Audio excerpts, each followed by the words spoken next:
September 28th, 2023.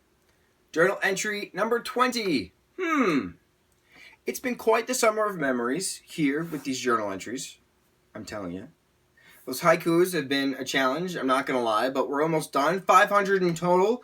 I know I keep cursing Nick out for all of this, but I should be thanking him. Yes, certain memories can make you very bitter to see what snake in your life has shed their skin the most or not. But also, in a way, it's good to see where you've been, to know where you should go. No more philosophy crap. No. Okay, A final journal entry. Has there honestly been a theme to all of my stories? I can't even tell if random is a theme then. Yeah. Random is a good way to describe my life. I've literally talked about so many different subjects already. I mean, just look at the last few I typed down. We jumped from swings to dreams to freeze tag to then parking lots. Where's the connection? Keeping with the random story entries, let's talk about Legos. Those are always random stories. Okay, here we go. Legos. I have always been a Lego builder ever since my first Lego blocks in preschool, and I still am all these eons later. I remember my most heartbreaking Lego memory was when I had to sell my then collection to pay bills. That was devastating. I actually cried. Fun fact. I imagine that's how visionary Kevin Smith felt after he sold all of his comic books to finance filming Clerks. Just heartbreaking to part with something you worked so hard to obtain, but then Kevin can probably buy 20 times the comics that he initially sold off because he's knocked out movie after movie and show after show, and he even has a beautiful comic book store in New Jersey. I unfortunately had a different path. Bills had to be paid, which weren't an investment into my creativity like Kevin did. Such a talented being. So much love and respect for all that he's done and continues to do. Moving on. Fun memories, though. One spring, 1 billion years ago, I had this then friend, who's now dead to me, went into the city for some audition together. Some doubles game show or something, I don't remember. We sold the crap out of ourselves, but weren't picked. And the show never actually took off anyways. Whatever. But we were in Rockefeller Plaza in the city for this audition, and so naturally I had to stop in the Lego store right there. Don't know if you've ever been to that Lego store in Manhattan. It's always a madhouse. Billions of tourists from all over the world, and I love just stopping on the steps in the store next to the pick-a-brick wall to hear all the dialects mingle with one another. The then friend and I went over to see the Build Your Own minifigure tower, and I was picking pieces up to put together just like all the other little kids were.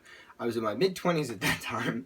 So I remember this one little girl took my minifigure out of my hands because she wanted the hair that my minifigure had for her minifigure. No, her mom said as she handed me back the piece. I'm so sorry about that. It's alright, I laughed as I bent down to meet the girl's eye. Here, why don't we build one together that you can keep? The girl's parents were shocked, but happy to see me treat her kindly after that. The girl had autism or something, and I was not going to yell at some random child anyways, so I figured I could be her friend for that brief moment in space and time. Her parents were interesting, and I say interesting because I couldn't tell the gender of the second parent. Like, the one who apologized was female just by her appearance and mom clothes, but the other could have been a male or a female. I don't know what pronouns to use here. They, them, they looked like they could be both a guy or a girl. It obviously doesn't matter as long as they were safe, happy, and healthy. And there they were with their family in the Lego store enjoying the beautiful spring day. It was pretty cool to see. I'd never been so confused to someone being male or female before. But as long as their child was safe and having fun, that's all that mattered. And I felt special being able to build minifigures with their daughter as my friend watched, staying in the distance because he was a butthead. I remember talking to Nick about it that night after I got home from Manhattan and he came over. Massive side note. Nick's hugs, literally the best things in the entire world. You're just so enveloped, and he locks you in, making sure that you know that he's got you, and that everything is going to be alright. Granted, he only does that with me, that I've noticed.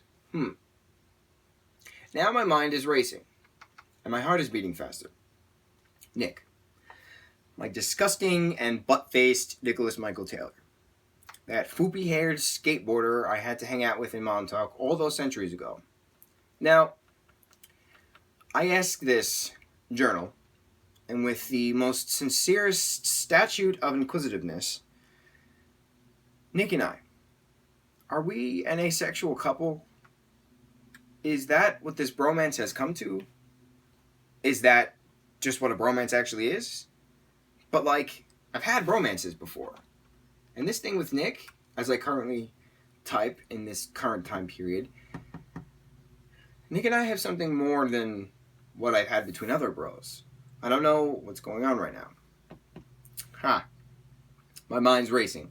All these things now adding up all these years later. He and I should chat about this. Like, immediately. Love that gore. Sorry, I got distracted. I just love being around Nick. So, yeah. That night, when we were talking about the city adventure, it never really crossed our minds before that someone could be comfortable enough to appear male or female. And this was all before transgender or non-binary gender rights were at the forefront of mainstream media. But yeah, Nick and I had a great, positive, and accepting conversation that night. It was awesome. And another, centuries ago, my mom got an invite to a screening of Paul Blart Mall Cop 2. The screening was in the city, she didn't want to go, and asked if Nick and I wanted to go. It was so random. Still don't know how she got an invite, but we accepted the invite. The movie was coming out that next week, so we just thought it was like critics pre-screen thing to get the reviews out or whatever. So we dressed like scrubs, because who the hell did we need to impress? We were beyond mistaken. Turns out it was the world premiere of the movie, and the whole cast and crew and reporters and photogs were there. But I don't embarrass easy, but I was embarrassed to be wearing random Vans with random joggers and 3 different shirts on that didn't match at all. I looked at Nick and was like, yo, here's a lesson. Make sure we keep neckties in our backpacks in case this embarrassment ever happens again. Agreed, he laughed as we presented our invites and made our way through the street fair that was going on before the premiere. There were games and photo booths and tons of promotional stuff for the movie. We'd never been to a premiere before, so it was mad cool. As we're about to get to the auditorium for the movie, there was still like an hour left until the movie started. My mom calls me. What's up? I asked after I left Nick with my bag at our seats as I passed all these nicely dressed people who worked so hard on this funny movie. The box you ordered came in, she said. Oh, I said, cool, just send me a pic.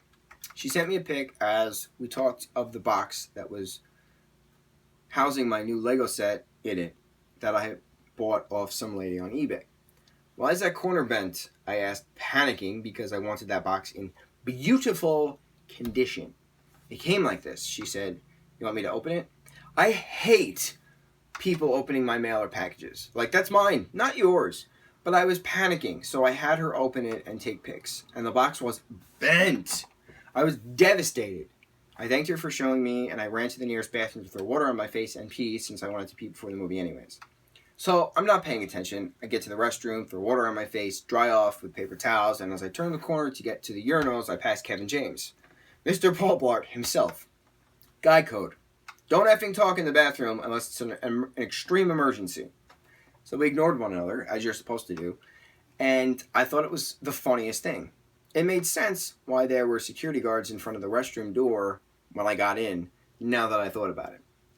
When I left the bathroom, Kevin was saying hi to a bunch of kids waiting by the entrance of the auditorium, and it was really cool to see him making sure that he greeted each kid, and especially the ones in wheelchairs. Truly a stand-up dude, mad respect. Nick didn't believe me when I sat back down and told him first about the Lego box, and then the bathroom story.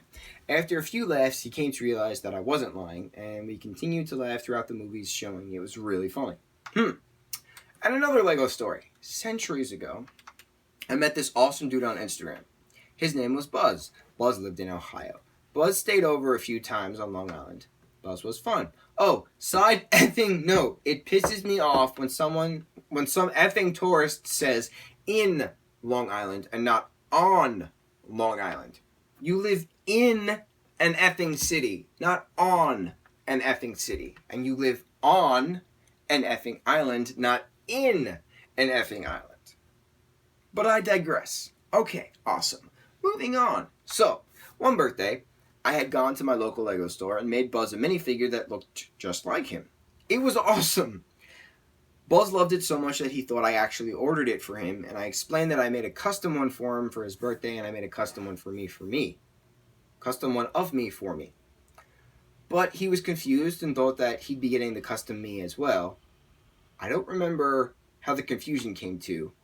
I wound up making another set, sent him the other me, and I kept the other him, and he was so happy that he started to take random pictures of our minifigures doing random things together.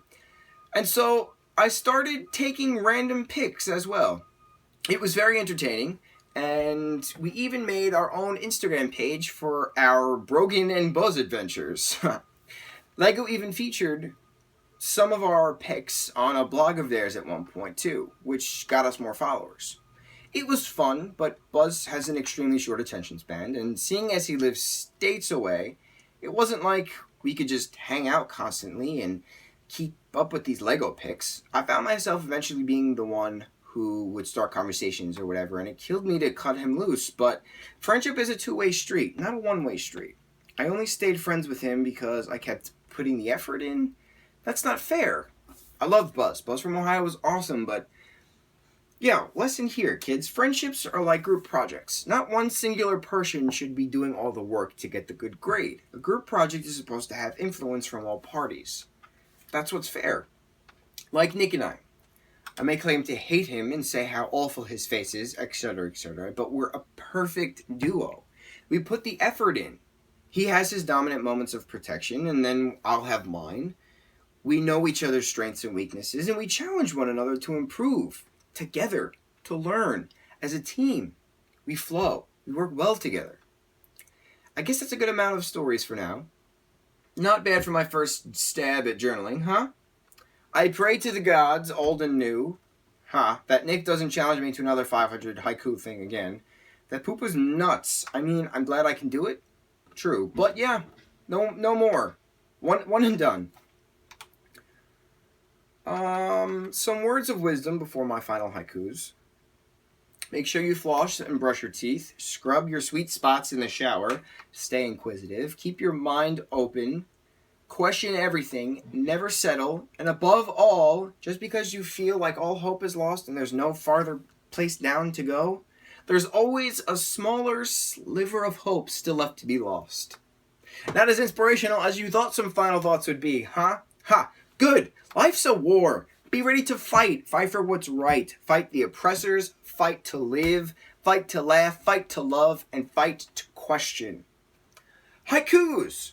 476. Yo, seriously? Who the F is this dumb witch? What's happening here? 477. Poor small stitch puppy. All blue and can't have water. Surf till the sun sets. 478. Candy Kingdom, run! Bugs are attacking us all. Run for your darn lives. 479. Powder sugar snow? Racing on a taffy bridge? Watch out for cheating. 480. You dumb manatee. You disgraceful troglodyte. No one likes you, Gore. 481. Arcade games are cool. When can I see you again? A bank arcade? Yes. 482. Chaos will come soon. Pteranodons in the sky. Effing run, you boars. 483. I'm in disarray. I don't think you're ready, man. Alright, here we go. 484. A dude or a bro? Those are tricky titles, man. Strictly bros? Or more? 485. Dance with a chicken. With the face of a monkey, a weasel can jig. 486. We're ballroom dancing. Can I say something crazy? Will you marry me? 487. She nearly killed me. That sorcery cannot stand eternal winter. 488. He's smart and funny. Has great hair and a sick name. Straight up bro love here. 489. What should I do, bro? Should I sleep or should I eat? Well, why not do both? 490. Checkerboard on the floor. But no one to play chess with. Hey, Kip, can you play? 491. So much has changed here. You had to be a big butt. Shut the F up, troll. 492. Whatever to do. Should I stay or should I go? there will be trouble. 493. Typing with my nose. Well, I tried, but my eyes hurt. Now my knees are gross. 494. You shut your gore mouth. You're nothing but a trollop. No one likes you, Dan. 495. He just hit a girl, but did she just stab his arm? Yo, equal rights, Witch. 496. Grow an effing spine. You think I'm so blah, blah, blah. You think I'm so offensive? No one likes you, Vin. 497. Why are you breathing? I thought you were allergic. Peanuts can't kill you? 498. I miss having friends. I miss the random laughter. I miss those smiles. 499. Unintentional. Mannequins are only friends. If Brad breaks, I'll die. 500. 500. You shut the F up. We don't want your opinions. No one likes you, Nick.